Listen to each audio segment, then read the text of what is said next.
It's zombie takeout, Nick. You've got zombie takeout.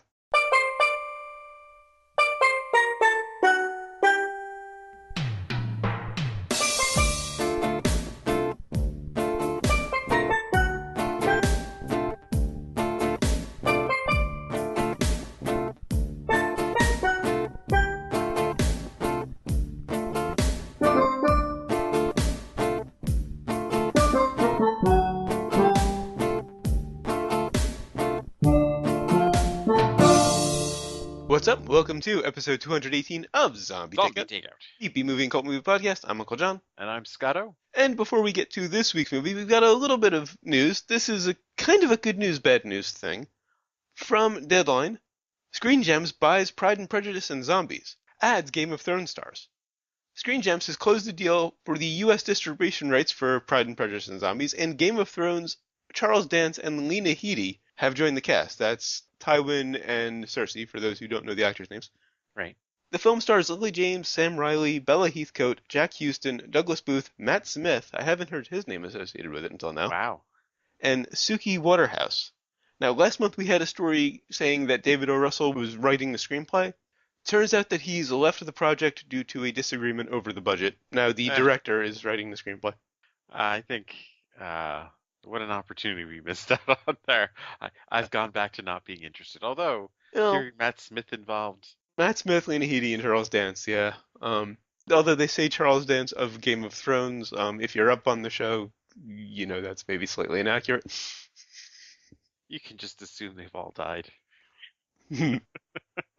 So I'm still interested, but because of those three actors, and maybe they've kept some of Russell's work. They need to just combine that and Bride and Prejudice, the Bollywood film, and just really make a go at it and just Mhm. really Zombies do genre Bollywood. blend. Yep. Yeah, definitely. All right, on to this week's movie, which is from 1991, Ricochet, and of course the impromptu plot summary, sponsored by Convoluted Plot Points. Bet you can't write just one.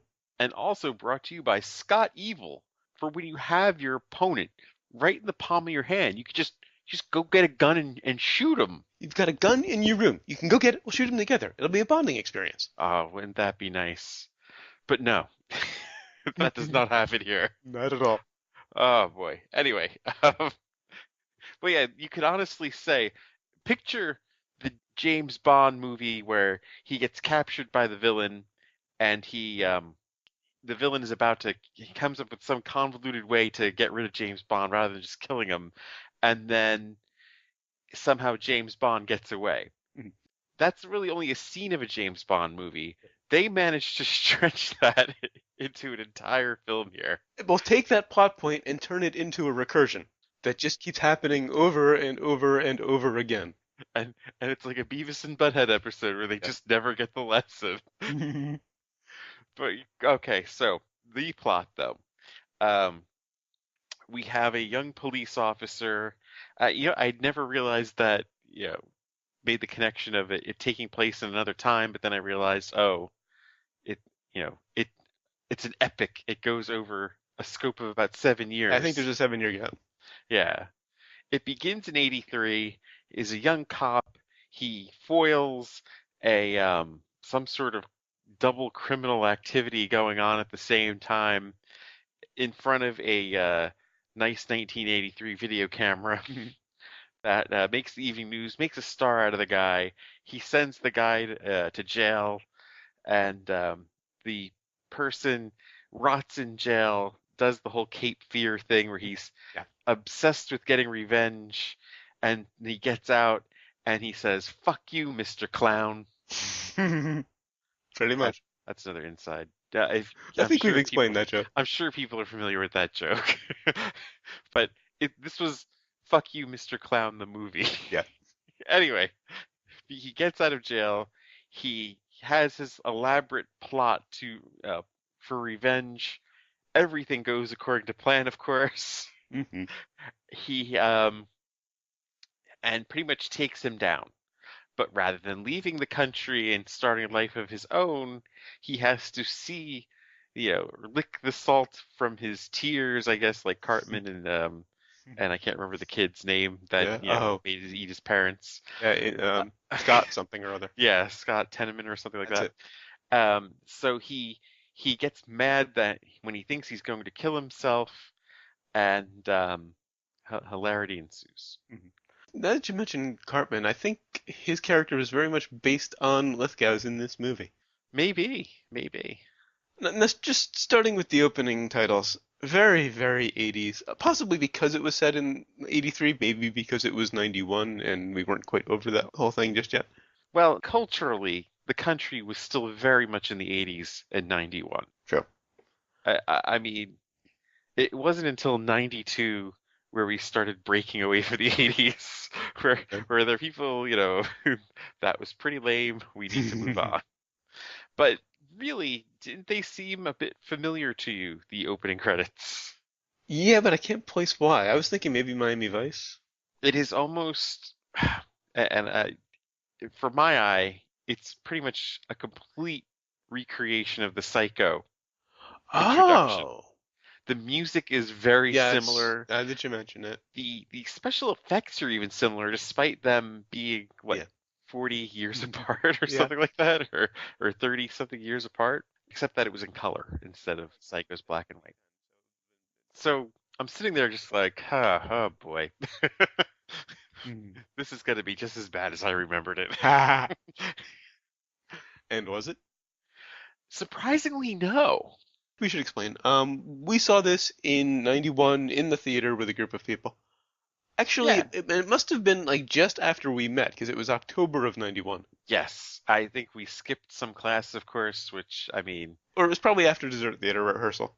no, I remember being during the day. I think Was we it? skipped a class. Okay. I think maybe it could have been Bosley's. Who knows?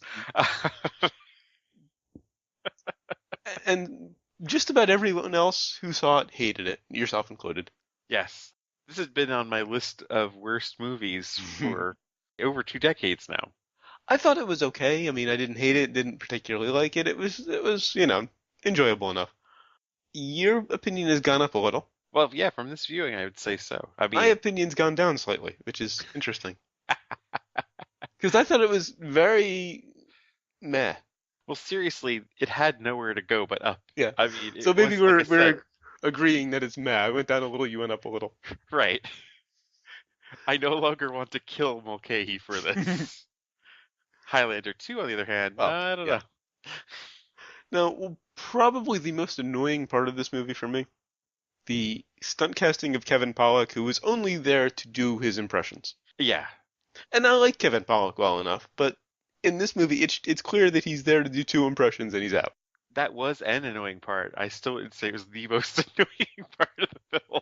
Well, There were many annoying parts of the of film. course. Particularly after he busts Blake, Lithgow's character, the first time. And it involves him stripping down to show that he doesn't have a weapon on and then pulling a gun out of his jockstrap. And what was the deal with them showing off Denzel Washington's body? I don't know. Like, I saw the trivia that he had to work out for this film, but I mean, there were just so many. It was gratuitous, and I Yeah, was two offended. particular scenes. That one Well, maybe not. and another locker room scene that we shan't talk about. Maybe not offended, but maybe just kind of like, come on. It seemed a bit excessive.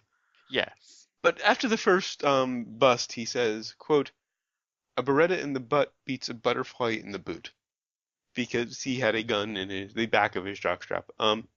Okay, I don't know much about guns. I'm reasonably sure that Beretta's not going to fit there. They're fairly, average size handguns. Well, it depends how much you worked out that. Well, maybe not. And there was a very nice shot of the knife, and it was clearly just your, classic switchblade with the S-shaped guard, not a butterfly knife. So that one annoyed me a little bit. I think the size of the gun fit though, where he had it. Like he had the pocket. They showed the pocket that he kept it in. Yeah. I could see it fitting in that. Beretta? Okay. It wasn't a large gun that he Well, was. no, I could see a gun fitting there, a little, small zip gun, Derringer kind of thing. Yeah.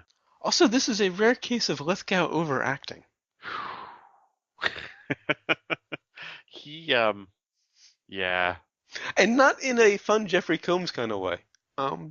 He really can't play a tough guy. It seemed kind of weird having him play the the Kurgan, you know? Yeah, very much. Yeah. It really didn't make any sense. Hmm.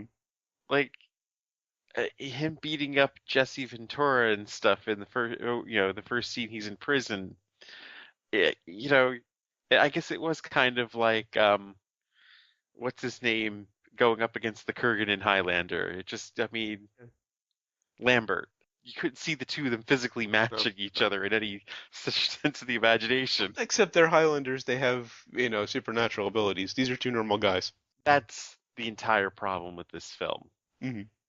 is that he took dialogue and schemes and combat from a fantasy world. An entire fight scene that was almost shot for shot from Highlander. They had swords in a prison. Right. And Makeshift why? swords, of course, and armor made out of phone books. I don't know where they got the phone books. Yeah, Why? Why would you feel the need to pander that badly, you know? because it's Mulcahy. He does cheesy over dramatic. But it's not even over dramatic. It's just sheer pandering. It's like, Well, yeah. this movie, my last movie 5 years ago had a fan base, and I'm going to put as many elements into a cop, Yeah. thriller, drama, suspense movie from that. Hmm. Like, they even use the holy ground thing Yeah. when he's talking to Ice-T about not selling drugs by the youth It center. was holy ground. I didn't think of it as pandering at the time, but it definitely made me think of Highlander. It definitely was. I mean, you kind of have, you know, Lambert's relationship with other, Highlanders, and Odessa was clearly like another Highlander kind of, Hmm. you know, and you could even say Jesse Ventura was another Highlander himself that the Kurgan would Yeah. have had to have offed. Right. And then the whole thing on the towers with the electricity, Hmm. which served no purpose whatsoever then Hmm. to evoke the Highlander quickening. Wow. Yeah, I didn't think about that. You're right. Oh wow. It just, you know what? When I first saw this, I didn't Yeah. realize it was directed by the same dude that did Highlander, Okay, I thought maybe that was part of the reason we went to see it because it was the director of Highlander. Lithgow, or That's yeah, Lithgow, I should yeah, say. yeah. You're right. Now, I will say that I happily found out that Mulcahy's career has been reduced to where it belongs in subsequent years. He's recently directed one of the Resident Evil movies. He did a straight-to-video Scorpion King sequel, and most recently worked on the Teen Wolf TV series. Yeah, he definitely deserved a stint in movie purgatory after doing this one. And just his whole style. It was great for videos back in the day. It just never fit movies for me. Also, Lindsay Wagner's character it was effectively the chief of police. It seems like Yeah, or the she was DA. the DA, I think. DA. You're right. You're right. She made a comment in that regrettable locker room scene about him not getting back into his uniform, and it Yeah, was a definite innuendo, and it really shows how much times have changed.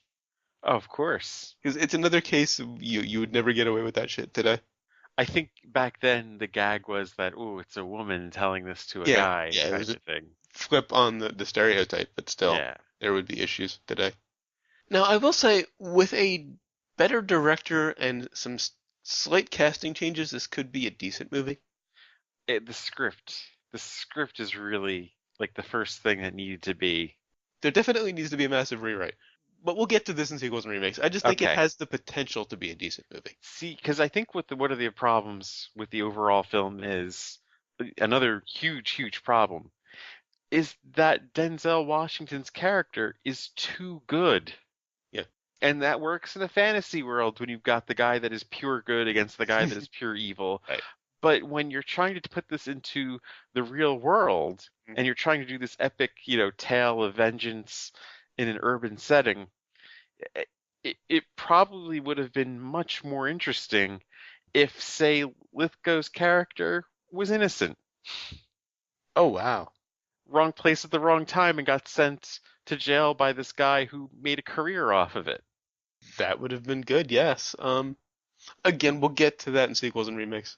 And there's just a lot of things that did not make sense in this movie. One of my proposed titles was the Houses of the Plot Holy. And uh, say you're a dude who you're killing yourself because you're racked with guilt because well you like children and you're about to open a youth center. Hmm. Do you And by really? like children, you mean like children? Yes. Do you really do that in drag? No, no. He's feeling the shame and embarrassment. That's what the story was they were trying to pass off. Nobody nobody says, wait a minute, he wrote the suicide note. He's full of shame and everything. And he wasn't wearing that when he left Well, the telethon, but suddenly he did that. to explain, Washington's right-hand man was murdered and framed by Blake to make him look like a pedophile and to cast aspersions on Washington's character. And why would he have written that letter? Good point, yeah. Oh, you're going to make me write my suicide note, which means you're definitely going to kill me anyway. Yeah. Oh, sure, I'll screw my friend over too. That is a very good point. Who writes that? Yeah, And yeah. how would it not show distress if he was tortured into writing it? Hmm. Like the the the revenge plot just had so many holes in it, and relied upon so much going so freakily right Yeah. that it was nothing shy of Wile E. Coyote. Okay, bit of an logical issue on a smaller scale.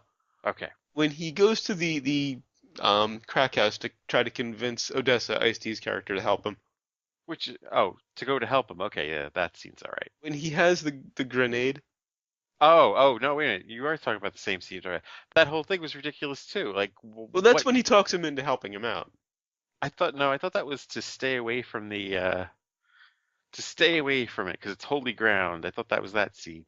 Well, he says that as well, but he walks out and he says, yeah, he agreed to it. Yes. So I kind of figured that was when he came up with that plan. Either way, they all pull the guns on him, say, we're not going to do what you tell us to do. He pulls out a grenade and basically threatens to blow the place up if they don't do what he says. And he walks out with the grenade. Now, wasn't it obvious that it was a fake? Of course. But that whole scene was just ridiculous anyway. Could you imagine, like, even though they knew each other from their past lives, Mhm. if an assistant DA goes into, The crack house. the drug lord's den Right. and tells him not to sell drugs in a certain place, Mhm. like, in what world would somebody even think of doing that?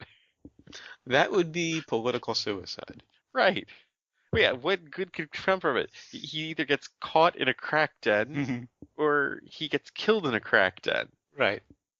or he, talks to them and somehow manages to escape with his life, and they ignore him anyway. Also, didn't it seem like the bookmobile blew up before they were done pushing it over the cliff? Oh yeah, totally. I don't know if that was an accident or if I forget what they had done to try to blow it up. To blow it up, they'd done something with the gas Yeah. tank, and I don't know And they how long pushed it it was. over the cliff while, a fuse of some sort was burning, and it seemed like they weren't done pushing it when it blew. Right. Also, when Blake is masquerading as the homeless guy, why was he doing that? I didn't get that point either. Styles, Washington's character, is walking from the courthouse to his office, presumably, and this homeless person comes up to them. One guy, the right-hand man who was framed and murdered, tells him to fuck off, and then he approaches Washington and he gives him $1. And then he very archly turns to the camera, pulls his mask off, and reveals that it's Blake. Right. Like we couldn't have figured out that he's still alive. We knew. We saw him blow up the van Exactly. not long before then. It is that problem of you know, when the filmmaker thinks you're an idiot. Yeah, also the funniest one. One of the most bizarrely humorous things I've seen in a movie in quite some time. Yeah. The impromptu birthday party with the guy from the power company. Oh, He cuts the power to Sykes' house and shows up, when the babysitter's there with his two little girls. that was definitely the best part of the whole film, actually. And apparently the babysitter didn't think it was weird that the guy from the power company wants to have this little birthday party with these two girls. Yeah, that whole sequence is probably the only part of this film you need to see. It's Lithgow at his best in it, I think. Yeah. It's creepy as hell, Mhm. and you really don't know exactly how far he's going to take it at this point. Well, that's true, but that's just the logical issue of why would the babysitter think this was perfectly normal? Oh, I think clearly the babysitter was an idiot. Oh, fair enough, fair enough. Oh, and one more minor thing, when he had to teach Washington, or sorry, Styles how to arm wrestle, I didn't get that. Well, I think it was he wasn't playing along with it at first. maybe it was a facetious explanation and, it wasn't really necessary, but it just seemed Like odd. Lithgow had to goad him into playing along to arm wrestle, Hmm. which I mean didn't really make much sense either. Like that whole thing. If you wanted to drug him up, did you really need to do it while he was awake? Hmm.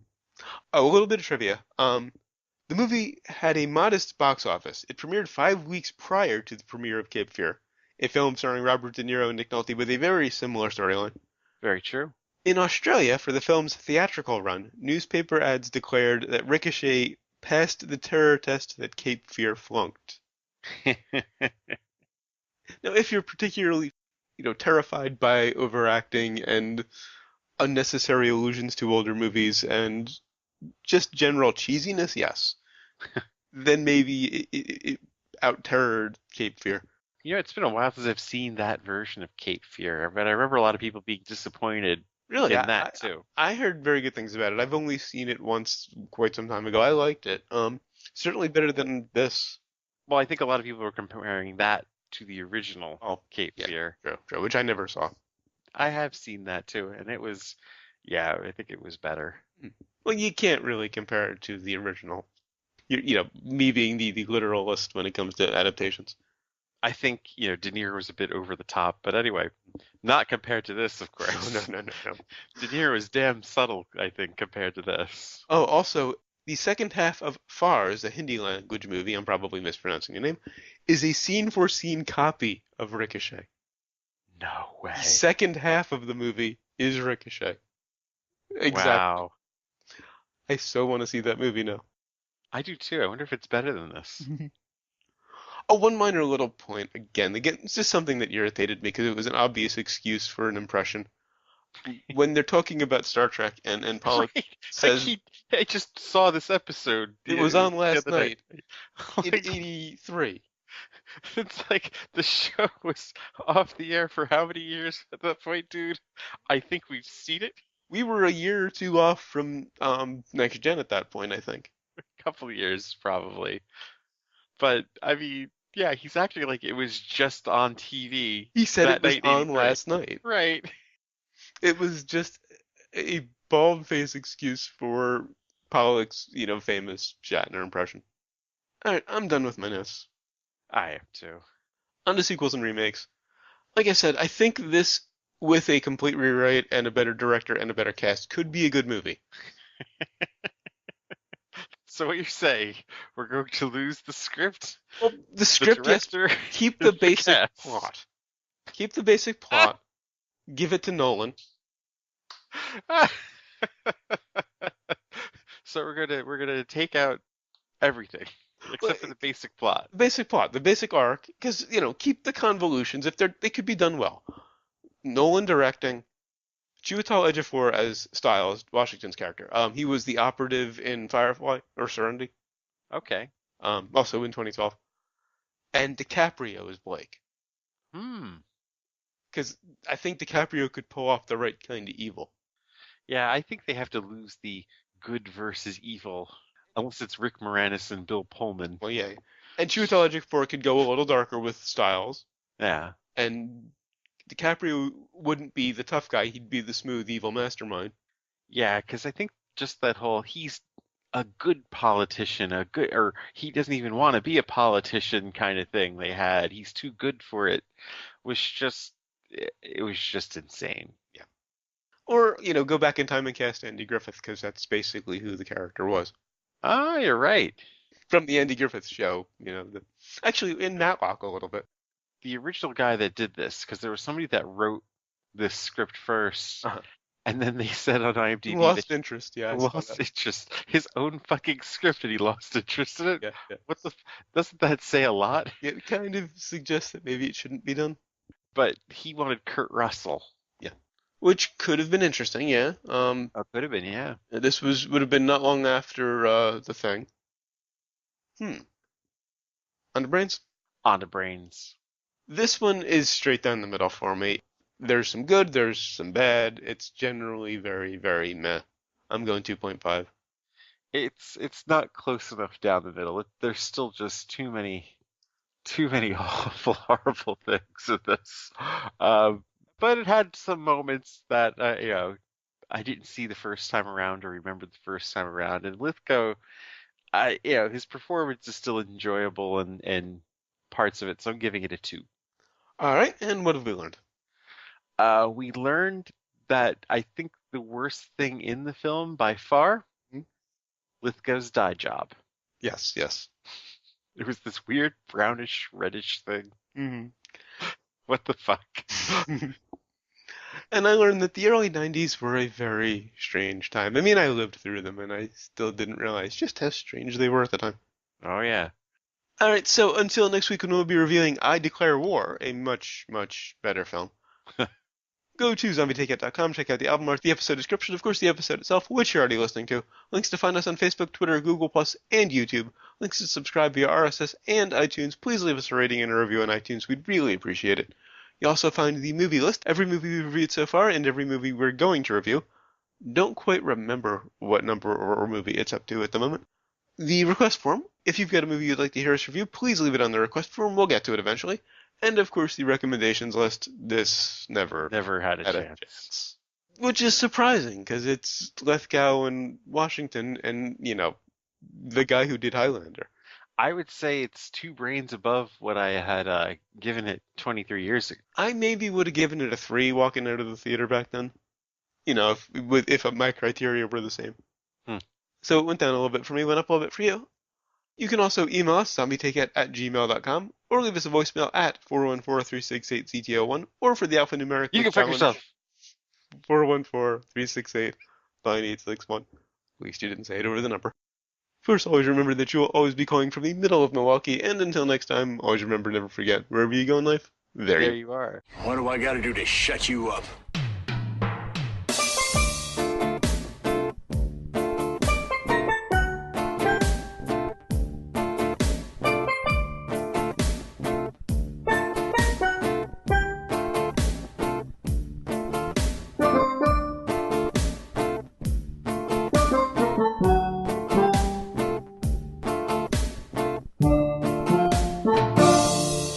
Picture the James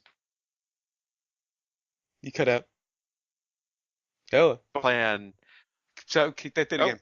You cut out a picture of the James. Okay.